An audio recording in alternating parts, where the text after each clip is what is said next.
Audiobook de Emily Coué, O domínio de si mesmo pela autossugestão consciente.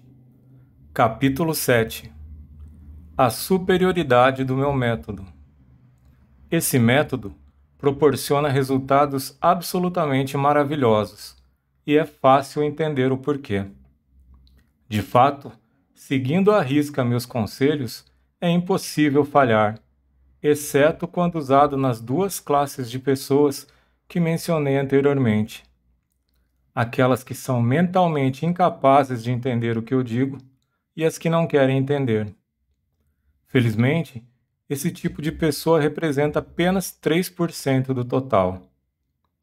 Entretanto, se você tentar sugestionar seus pacientes sem explicar o método e sem os experimentos preliminares necessários para que aceitem as sugestões e as transformem em autossugestões, você pode não ter sucesso, a não ser que o paciente seja extremamente sensível à sugestão, e isso é extremamente raro. Contudo, qualquer um pode ser treinado com as instruções preliminares, e isso pode ser feito em alguns minutos. Como teoricamente as instruções só podem ser dadas durante o sono, eu sempre tentava colocar meus pacientes para dormir, induzindo-os a entrar em transe hipnótico.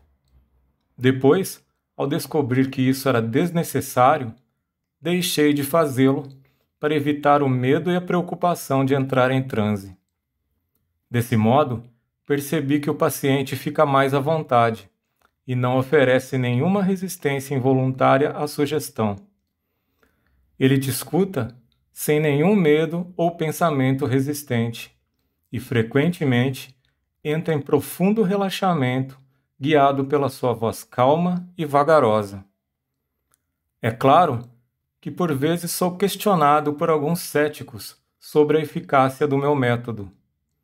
Tudo o que digo a eles é: venham até minha casa, vejam o que está sendo feito e serão convencidos pelas evidências.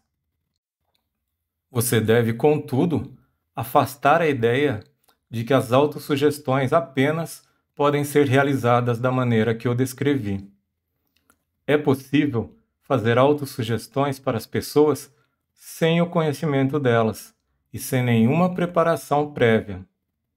Por exemplo, se um médico, que através do seu título por si só tem uma grande influência sugestiva em seu paciente, disser que não pode fazer mais nada por ele, que sua doença é incurável, ele provoca na mente do paciente uma forte autossugestão, com consequências desastrosas. Por outro lado, se ele diz que a doença é grave, mas com o tempo e paciência ele pode alcançar a cura, isso pode trazer resultados surpreendentes. Aqui vai outro exemplo. Se um médico, após examinar seu paciente, prescreve uma receita e dá a ele sem nenhuma instrução, o remédio pode não surtir o efeito desejado. Por outro lado, se ele explica ao paciente que o medicamento deve ser tomado de tal maneira, em tais condições, e que fazendo assim ele produzirá tais resultados, o sucesso é praticamente certo. Se por acaso algum médico ou químico como eu estiver lendo isso, eu espero que não pensem que sou seu inimigo. Ao contrário, eu sou seu melhor amigo. Primeiro, porque eu gostaria de ver o estudo da teoria e da prática da autossugestão sendo usado nas universidades de medicina para o benefício dos doentes e dos próprios doutores. Segundo, porque, em minha opinião, toda vez que um paciente procura um médico, ele espera que o mesmo lhe prescreva algum remédio, ainda que não seja necessário. De fato, quando um paciente procura o seu médico, ele quer sair da consulta com algum remédio que o cure.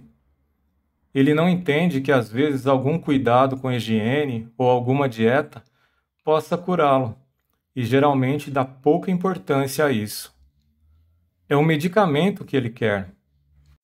Em minha opinião, se um médico prescreve apenas um regime, sem nenhum medicamento, o paciente sai da consulta insatisfeito.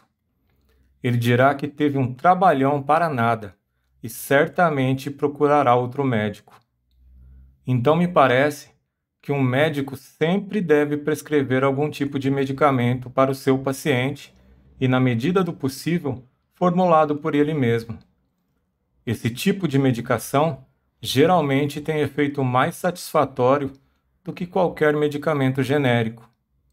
A prescrição formulada pelo próprio médico inspira muito mais confiança no paciente do que as pílulas que ele pode encontrar em qualquer drogaria. Algumas até sem necessidade de prescrição médica.